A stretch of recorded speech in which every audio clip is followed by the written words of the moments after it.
জেলার নাম মুর্শিদাবাদ। মুর্শিদাবাদে গতকালকে অনুষ্ঠিত হল মুর্শিদাবাদ যুব কংগ্রেসের ডাকে যুব সম্মেলন। স্থান বহরমপুর রবীন্দ্র সদনে। উপস্থিত ছিলেন পশ্চিমবঙ্গ প্রদেশ কংগ্রেসের যুব সভাপতি আজাহার মল্লিক। সভাপতি সম্মানীয় আজাহার মল্লিক সাহেবকে আসন গ্রহণ করার জন্য আমি অনুরোধ করব। আজাহার মল্লিক ওয়েলকাম। আজাহার মল্লিক ওয়েলকাম। সভামঞ্চে একে একে ডেকে নেওয়া হলো সিনিয়র ও যুবদের। এখন বরণ করা হচ্ছে রানীনগরের প্রাক্তন বিধায়িকা ফিরোজা বেগম, কংগ্রেস নেতা আমিনুল ইসলাম সহ আগত সকল যুব ও সিনিয়র নেতৃত্বদের। আপনারা সেই ছবি দেখছেন এখন।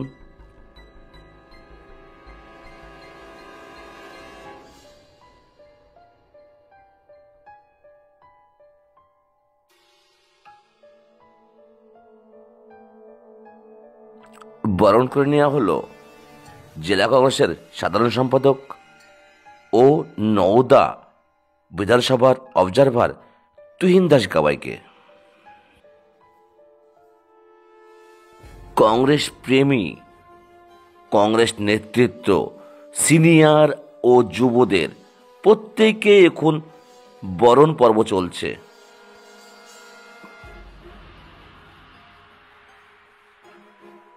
সভামঞ্চে উপস্থিত ছিলেন কংগ্রেস নেতা মাহফুজ আলম ডালিম,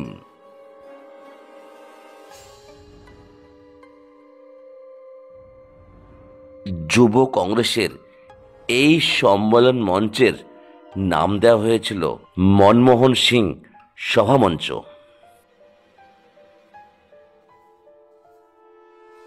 এবার বরণ করে নেওয়া হলো মুর্শিদাবাদ জেলার লড়াকু যুবদের আইকন, জেলা পরিষদের মেম্বার তহিদুর রহমান সুমনকে। বরণ করে নিচ্ছে মুর্শিদাবাদ জেলারই আর এক লড়াকু যুবনেতা ইউসুফ। বরণ করে নেওয়া হলো ইউসুফকেও।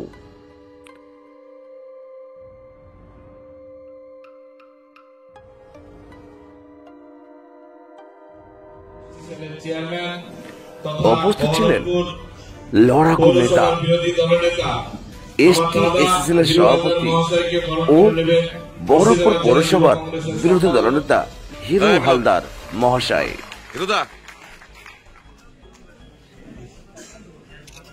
ডক্টর মনমোহন সিং মহাশয় স্মৃতির উদ্দেশ্যে আমি সকলকে বলবো আমরা 1 মিনিট নীরবতা পালন করব। ভারতের প্রাক্তন প্রধানমন্ত্রী শ্রী ডক্টর মনমোহন সিংহের আত্মার শান্তির উদ্দেশ্যে 1 মিনিট নীরবতা পালন করা হলো।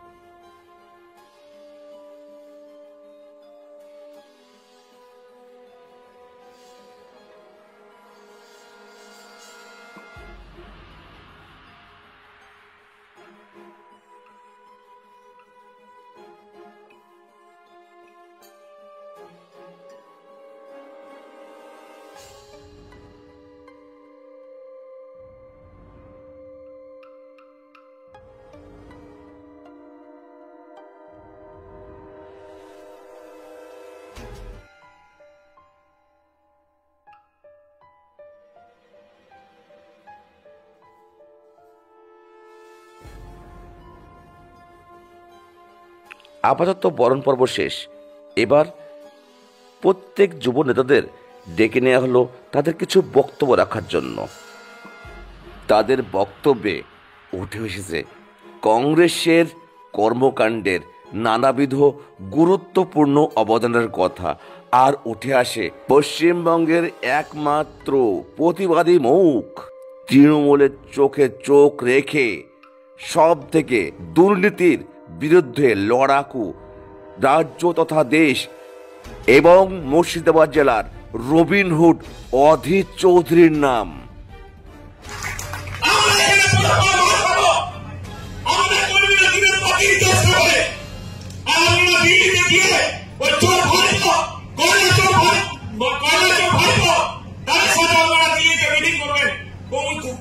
কর্মীদের কাছে কি বার্তা দেবেন? যে আমি দিল্লি হাতে নিয়ে আমি দিল্লি থেকে বাংলা চালাবো, তাহলে এটা কিন্তু তারা ভুল করছে। আপনারা যদি মনে করেন কোন একটা দুর্বলকে সভাপতি বসিয়ে আমরা তৃণমূলের সাথে জোট করবো, আপনারা মূর্খের সঙ্গে কাজ করছেন। যে জোট করবে সে করবে, আর যারা জোট করতে হবে তারা ওটা জোট নয়। এই অধীর চৌধুরীর নেতৃত্বে, অধীর চৌধুরীকে মুখ্যমন্ত্রী হিসেবে ঘোষণা করেছিলেন। আজকে অধীর চৌধুরী এই বহরমপুরে 6 মাস হল উনি হেরেছেন, এখনো কেন রাজ্যসভার কাঠামো হবে না? কে আছে? আপনার অনেক বড় বড় নেতা আমি দেখছি দিল্লিতে তাদের নিজের বুথের লোক নেই, তাদেরকে রাজ্যসভা দরকার। অধীর চৌধুরী বারবার দরকার। অধীর চৌধুরী ছিলেন, Adhir Chowdhury Sirajuddin member, PSC chairman, প্রাক্তন মন্ত্রী, 9 বছরের প্রদেশ কংগ্রেস সভাপতি। কেন অধীর চৌধুরীকে রাজ্যসভায় দরকার করা হবে না? আপনার স্ট্যান্ডটা কি? দয়া করে যদি তেল মারা দরকার থাকে, কলকাতার কিছু নেতাকে গাড়ি হাতে পাঠিয়ে দিন তেল মারার জন্য। আমরা তেল মারতে আসিনি। আমরা রাহুল গান্ধীকে বলবো, এত বছর ইলেকশন হলো, কেন আপনি বাংলায় আসেননি?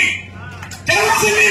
বারবার বলেছিলাম, আমি বারবার বলেছিলাম, কেন আপনি মিডিয়াতে একবার আসেননি? কেন বহরমপুরে আসেননি? কেন মুর্শিদাবাদে আসেননি? আপনাকে উত্তর দিতে হবে। হয় আপনাকে ঘোষণা করতে হবে যে আমি তৃণমূলের সাথে চলবো, তারপর আমাদের ডিসিশন, যে ডিসিশন আমরা নিতে পারি সেটা আপনাকে অচিরেই দেখিয়ে দেবো।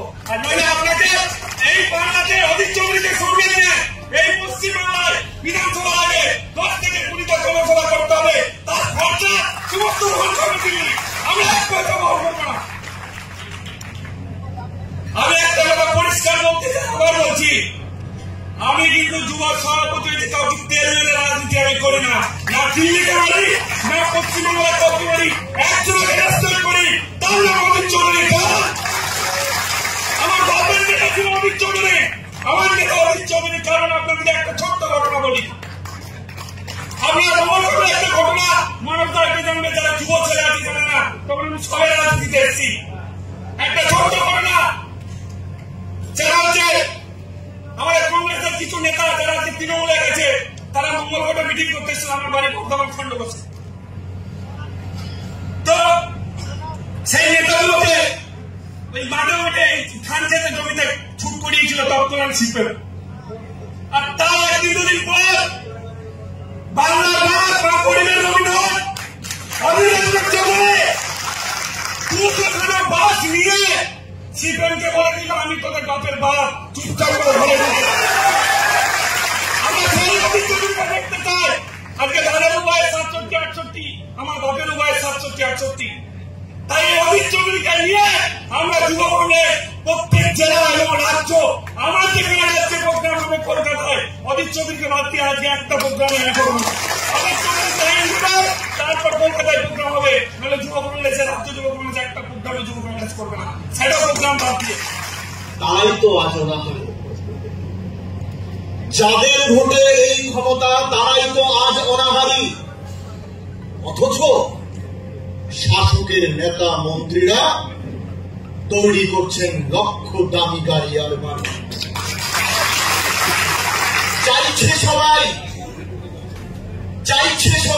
একটু খাবার, চাইছে সবাই একটা কাজ। আর তৃণমূল বিজেপি মিলে এই রাজ্যে তৈরি করছে ধর্মীয় সন্ত্রাস। তাই দাদা কি বলি, আর আজব কারবার ধান্দাবাজদের হাতে পড়ে দেশের সাথে বাংলায় হাহাকার। তহিদুল রহমান সুমন ভাইয়ের নেতৃত্বে যে যুব সম্মেলন, সেই সম্মেলনের প্রধান অতিথি শুধু বাংলার প্রিয় নেতা নয়, আমাদের ত্রিপুরা রাজ্যের, আমি ত্রিপুরা থেকে আসি, আমাদের ত্রিপুরা রাজ্যের প্রতিটি কংগ্রেস কর্মীর উচ্ছ্বাস, আবেগ অধীর চৌধুরীজি, প্রাক্তন প্রদেশ কংগ্রেস সভাপতি, দেশের ভারতবর্ষের লোকসভার প্রাক্তন বিরোধী দলনেতা অধীর চৌধুরীজি আজকের আমাদের এই যুব কংগ্রেসের সম্মেলনে উপস্থিত হয়ে আমাদের মঞ্চকে আলোকিত করার জন্য আমি ভারতীয় জাতীয় যুব কংগ্রেসের পক্ষ থেকে অসংখ্য ধন্যবাদ জানাই। এবং যারা রাহুল গান্ধীজির ভাষায় বব্বরশেররা যারা বসে বসে আছে, সবাইকে আমি ভারতীয় জাতীয় কংগ্রেসের একজন সাধারণ কর্মী হিসাবে মাথা নত করে প্রণাম এবং সালাম জানিয়ে কয়েকটি কথা বলবো, বক্তব্য দেব না। মনে আছে আপনাদের, দেশ কি युवा क्यों रहे बेरोजगार, आपकी बार मोदी सरकार। মনে আছে আপনাদের, बहुत हुआ महंगाई की मार, आपकी बार मोदी सरकार। मने আছে আপনাদের, अच्छे दिन आने वाला है क्योंकि हम मोदी जी को लाने वाला है। आज 11 বছর অতিক্রান্ত হয়েছে। যে সিলিন্ডার কংগ্রেসের শাসনে 55 বছর লেগেছিল 400 টাকা হতে, সেই সিলিন্ডার 11 বছরে, মাত্র 11 বছরে 1200 টাকার উপরে হয়ে গেছে। যে পেট্রোল কংগ্রেস শাসনে 50 টাকা লিটার হতে 55 বছর লেগেছিল, সেই বিজেপির আমলে মাত্র 11 বছরে আজ 100 টাকা ছুটছুট।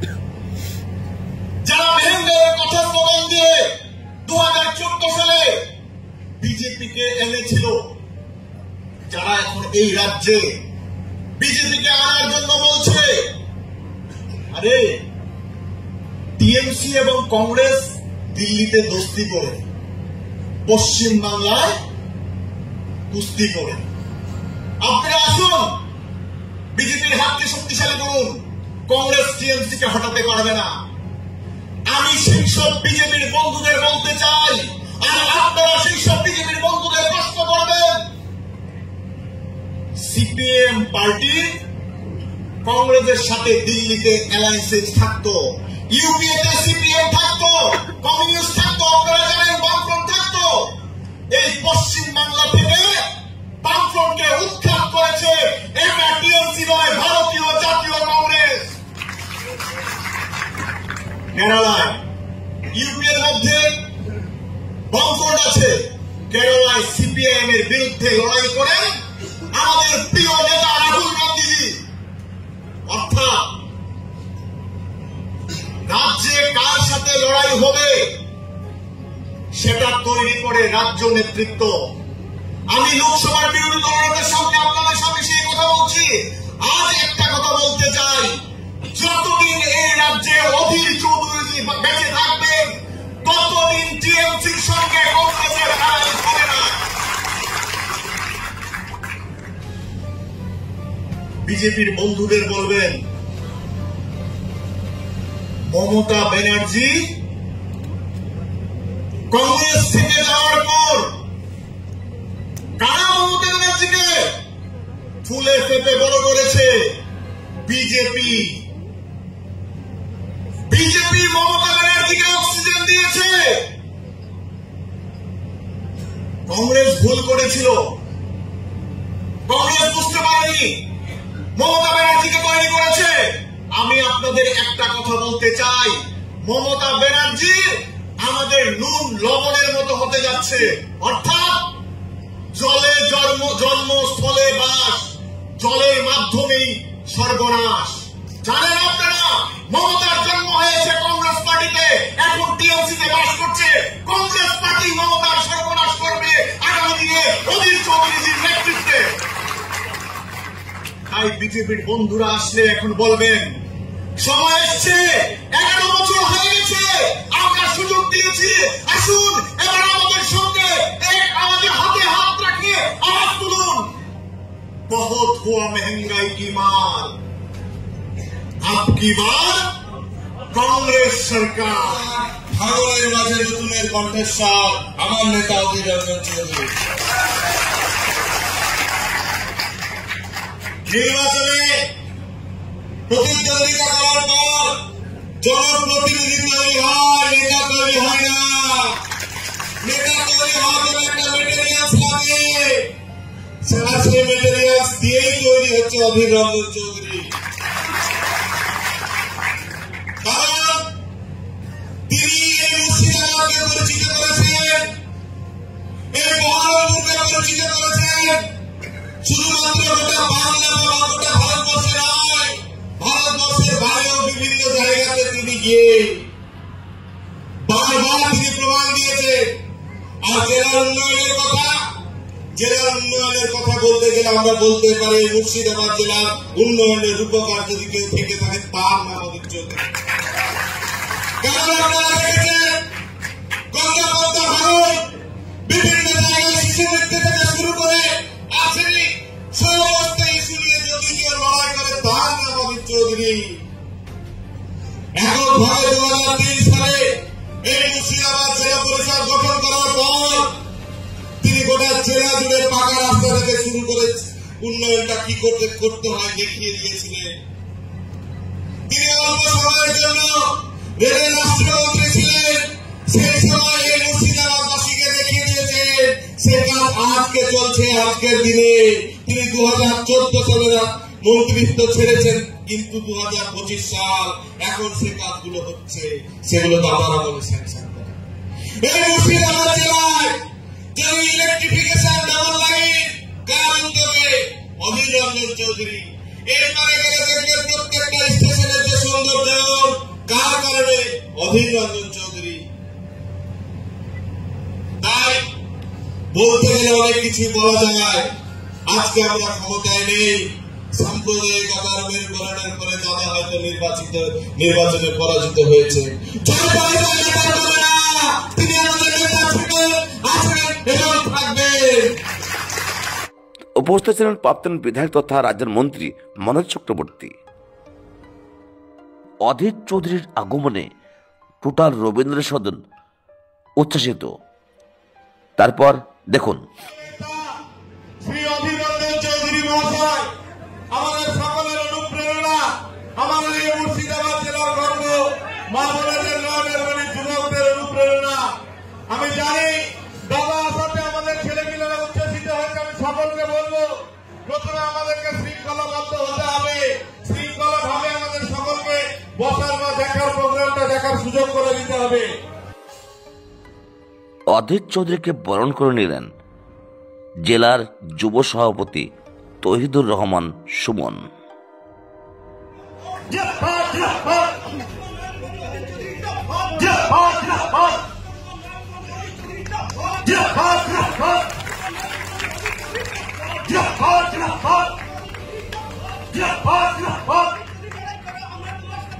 সাথে আছি সাথে আছি সাথে আছি সাথে আছি বন্দে মাতরম জিন্দাবাদ জিন্দাবাদ।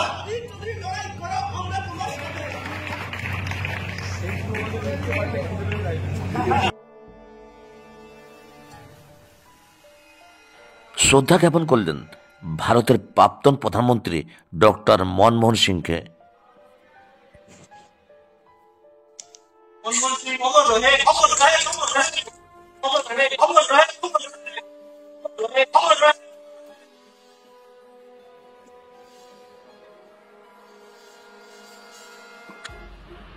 ARC 24 news.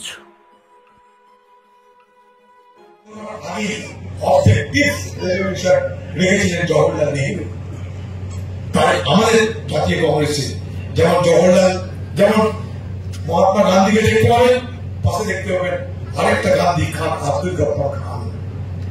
আমাদের কংগ্রেস পার্টি যেমন দেখবেন জওহরলাল নেহরু, পাশে দেখতে পাবেন মৌলানা আবুল কালাম আজাদ। আমাদের দেখবেন আমরা যেমন নেতাজি সুভাষ চন্দ্রের কথা বলি, পাশাপাশি আমরা বলি খান সারওয়ার খানের কথা। এইভাবে কংগ্রেস দল ভারতবর্ষের সকলকে নিয়ে চলার পথ দেখিয়েছে। তাই মোদীর পছন্দ না, সে কি বলে কংগ্রেস মুক্ত ভারত। কারণ কংগ্রেস যতদিন থাকবে মোদীর বিরুদ্ধে এই সাম্প্রদায়িকতার লড়াইটা করেই যাবে। তার জন্য মহাত্মা গান্ধী চলে গেছে, তার জন্য ইন্দিরা গান্ধী চলে গেছে, তার জন্য রাজীব গান্ধীকে শহীদ হতে হয়েছে। আমরা আমাদের পথ জানতে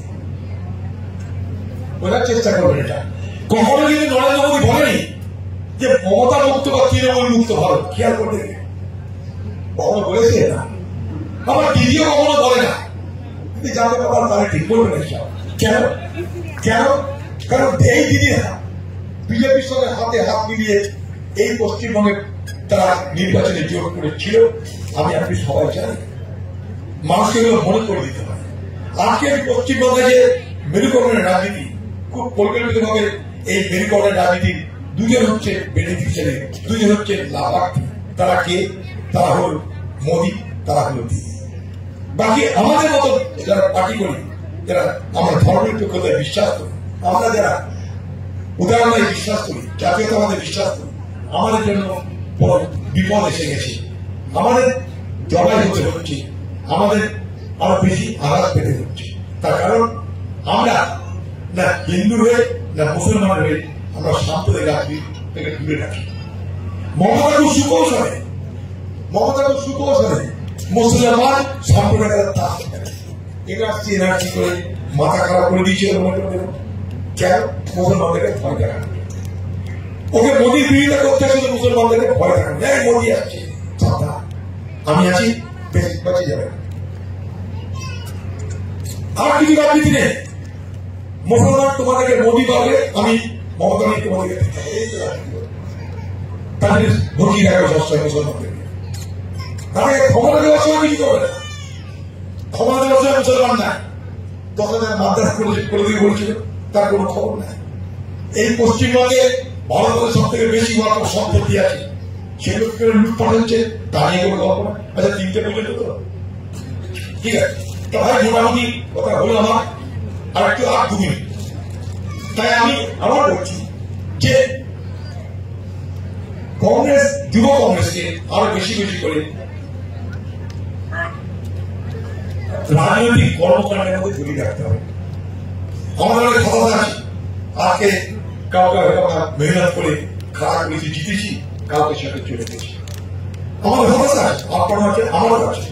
আমরা অনেককে বড় করে দিয়েছি, এমএলএ বানিয়ে দিয়েছি, তাছাড়া বানিয়েছি, অনেকে জেলা পরিষদের নেতা করেছি, বানিয়েছি। এক অদ্ভুত রাজনীতি চলছে বাংলায়, খরিদ করার রাজনীতি। যেমন তেমন করে খরিদ করে নেওয়া, বিপক্ষ করে কিছু রাখবো না। প্রশাসন আছে, প্রলোভন আছে, সবকিছু করে ধ্বংস করে দেওয়া। সেই প্রক্রিয়া আজও চলছে। তাই আমাদের লড়াইটা অনেক বড় লড়াই। আদর্শের লড়াই, প্রলোভনের বিরুদ্ধে লড়াই, প্রশাসনের বিরুদ্ধে লড়াই, বিরোধী দল ভাঙনের বিরুদ্ধে লড়াই, অনেক বড় লড়াই কিন্তু আমাদের করতে হয়েছে। তারপরেও কিন্তু আপনারা আছেন। অর্থাৎ দুধের মধ্যে দুধ জাল যেমন ক্ষীর হয়, আপনি এখানে যারা এসছেন তারা সেই দুধ মারা ক্ষীর হয়ে আজকে আপনার দুঃখ হয় চলে গেলে আমি জানি। তাই একটা কথা বলবো, जिंदगी में कितने दोस्त आए और कितने बिखर गए।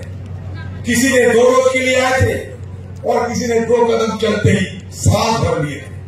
पर जिंदगी का जो सलाम है दरिया, वो तो बस बहते रहेंगे, चाहे रास्ते पे फूल गिरे या टपका।